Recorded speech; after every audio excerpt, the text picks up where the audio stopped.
దేవునికి స్తోత్రం. ప్రియమైన సహోదర సహోదరులకు శుభాభివందనములు. ఈరోజు దేని వాగ్దానము ఎఫెసీయులకు రాసిన పత్రిక 2:8.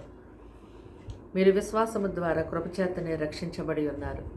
చూడండి, లోకములో పాపములో నశించిపోతున్నటువంటి వారు ప్రభు వైపు తిరిగి యేసు ప్రభు నా రక్షకుడని ఆయన యందు విశ్వాసం ఉంచినప్పుడు, ఆయనను అంగీకరించినప్పుడు, ఆయన యొక్క మహాకృపను బట్టి ఎంతో మనము రక్షించబడతాము. అయితే లోకంలో ప్రజలందరినీ కూడా దేవుడు ఎంతో ప్రేమిస్తున్నారు. ఏ ఒక్కరూ కూడా నశించిపోవడం ఆయనకి ఇష్టం లేదు.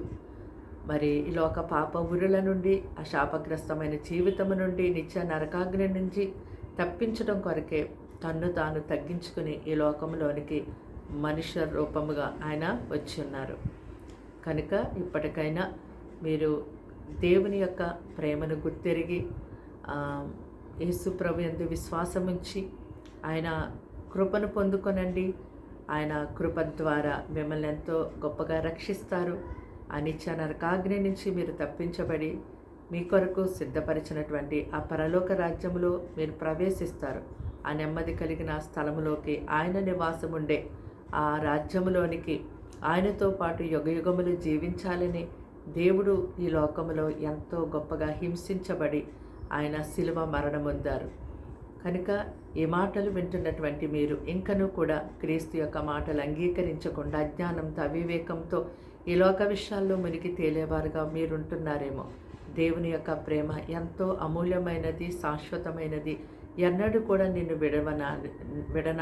విడనాడని ప్రేమ కనుక ఆయన యొక్క ప్రేమలో నిలిచి ఉండండి. ఆయన కృపచేత మిమ్మల్ని ఎంతో గొప్పగా రక్షిస్తారు. ప్రార్థన. దేవానికి వందనములు, స్తోత్రాలు, స్తుతులు తండ్రి. మాటలు వింటున్నా నీ బిడ్డలు మీ రక్తంతో కడిగి ముట్టి స్వస్థపరిచి బలపరిచి దీవించి ఆశీర్వదించండి. వారిని వారింటి వారిని రక్షించండి.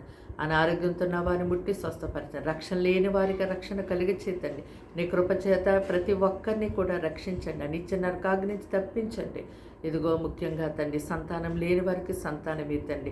ఎవరు ఏ సమస్యలు ఉన్నారో ప్రభు నీ బలమైన హస్తము చాపి వారిని విడిపించి నెమ్మది, ఆరోగ్యము, సమాధాన, స్వస్థతను మెండుగా దయచేయండి. ఈ బిడ్డలు మీరే తోడయండి, కాచి కాపాడి సహాయం చేయమని, సమస్త విషయాల్లో కృప చూపించమని యేసుక్రీస్తు నామములో ప్రార్థన సమర్పించి అడిగి వేడుకుంటున్నాం తండ్రి. ఆమేన్.